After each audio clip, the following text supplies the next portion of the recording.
Let's go ahead and move on. Let's talk about the 2021 NFL draft class. You obviously stay on top of this stuff. Who were your safe bets and can't miss prospects? Well, I think the safe bets have been talked about a lot. I mean, you're talking about the kid Atlanta picked, the receiver from Florida. He was probably as sure shot as I've seen. Let me look here. I've got a list of them all right here somewhere.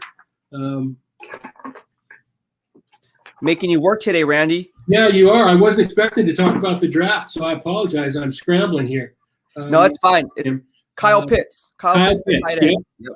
I've been asked many times who's most likely to wear that yellow jacket out of this year's draft, and at that point it was easy for me. I think Kyle Pitts is a little bit of a transcendent player because he's not only a tight end, he's a receiver, he's a slot player, he's a little bit of everything. So I also think you're talking about a draft with Trevor Lawrence and Zach Wilson, two guys that are going to be starting quarterbacks in the NFL as rookies, as having a chance to be really good too. So, I mean, it's easy to say, hey, the first three picks were there. They're good players. But this was a draft that was weird, right? Because we had the pandemic. We didn't have great evaluations on a lot of guys. I think everybody's draft board differed. You might find the fourth player on one team's draft board listed as the 18th player on another team's draft board, just because everybody gathered information differently in these pandemic times. We're limited on pro days, on attending pro days. So it was kind of a mixed bag. This draft will be great to look at 10 years from now to see what the pandemic did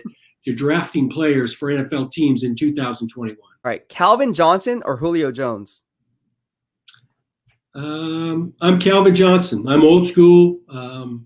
I think he was an uncoverable player. Put it that way. Wow. Okay, so you talk about him being uncoverable. You talked about Kyle Pitts earlier. I see more Kyle Pitts used as a wide receiver than a tight end inline blocker type, so to speak. No doubt. Do you think that Kyle Pitts has the same uncoverable ability that Calvin Johnson had? I do. I think it's a fair comparison. Yeah. I had Megatron written in my notes several times when I was evaluating Pitts. The thing that Pitts people don't understand is he's 6'5", he's 230 pounds. So guess what? If you do cover him, you can't do anything about it. He's going to outreach you and catch the ball anyway. So that's why I say I don't know if he's coverable. See, I'd be a good scout for you because we think alike. You see how this goes? I like it. All right. Tom Brady or Joe Montana? That's a hard one. I think Tom Brady. I'm going to have Tom Brady. And I love Joe Montana, but I think Tom Brady's the greatest.